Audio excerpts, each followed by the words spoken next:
साथियों नमस्कार, मैं राम प्रताप सिंह कुशवाहा और आप सुन रहे हैं ज्ञान एंड नॉलेज का विशेष प्रोग्राम आज का विचार, आज का मंथन।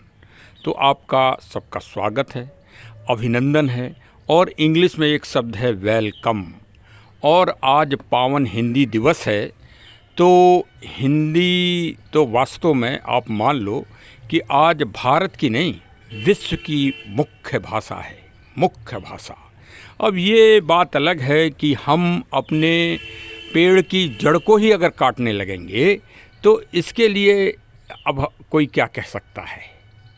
इसके लिए तो पुनः कालिदास जी को जन्म लेना पड़ेगा, क्योंकि वो उसी डाल पे बैठे थे और उसी डाल को काट रहे थे।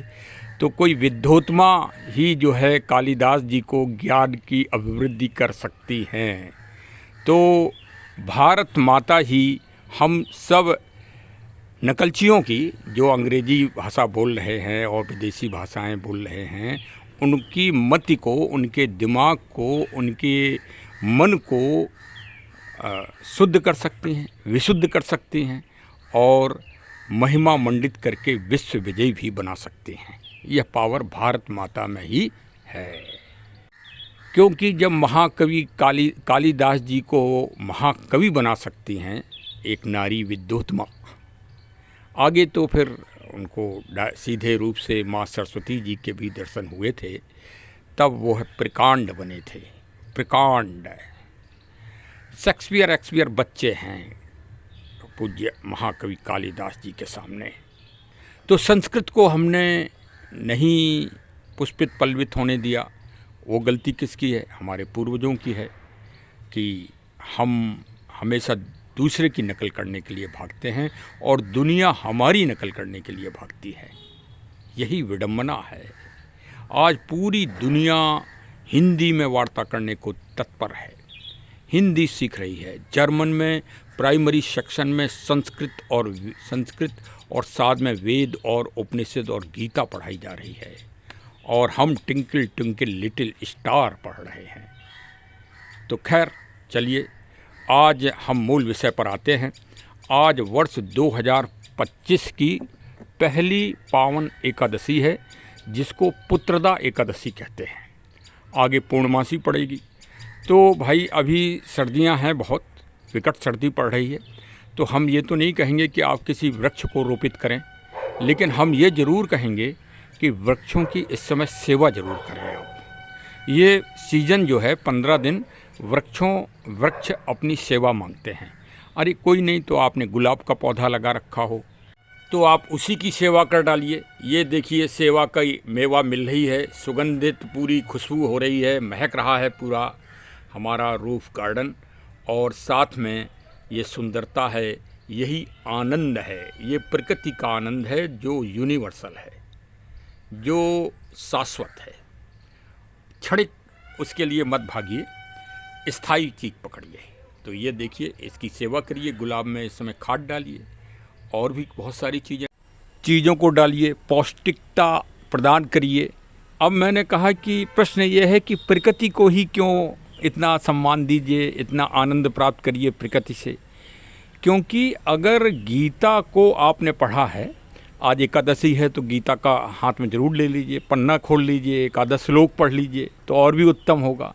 क्योंकि भगवान ने कहा है कि एकादशी भी मैं हूँ और पीपल का वृक्ष भी मैं हूँ और ये प्रकृति जो शाश्वत है ये भी मैं ही हूँ। तो आप अगर एक वृक्ष की सेवा कर रहे होंगे तो आप ये समझ लो कि आप ईश्वर की सेवा कर रहे हैं, ईश्वर का ध्यान कर रहे हैं।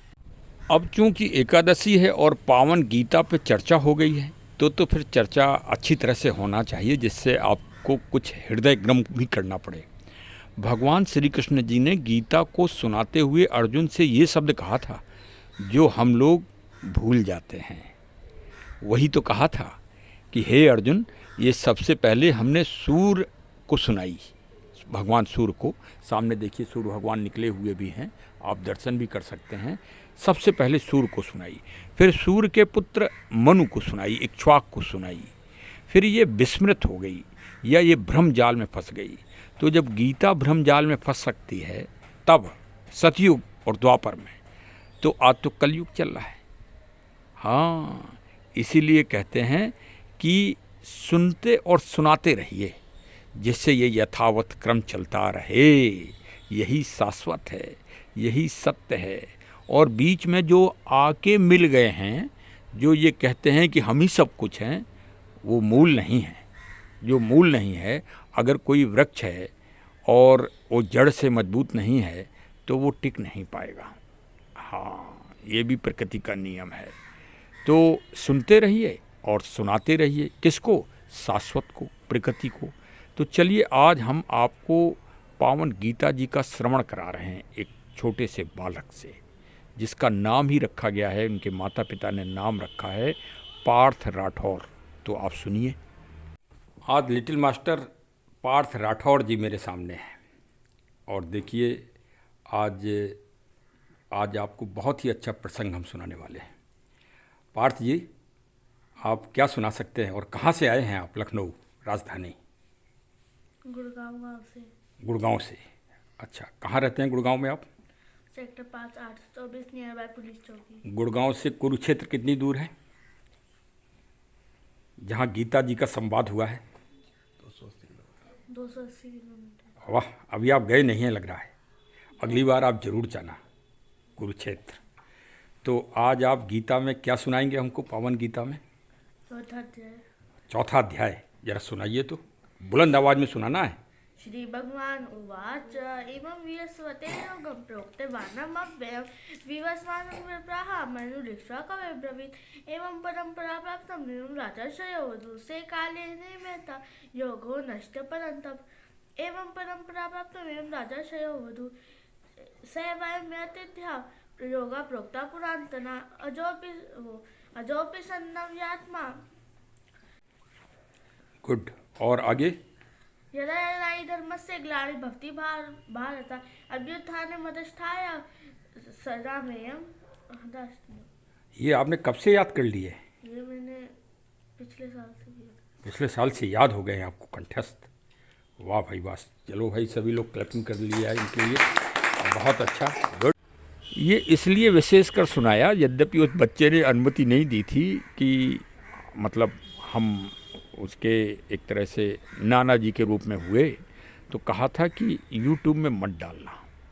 लेकिन मैं YouTube में इसलिए डाल रहा हूँ और धृष्टता कर रहा हूँ कि कल के दिन जब वो बड़ा होगा तो ज़रूर गर्व करेगा, ज़रूर उसको एक स्वाभिमान होगा और ज़रूर ये कहेगा कि हमारे नाना जी ने श्रेष्ठतम कार्य किया था।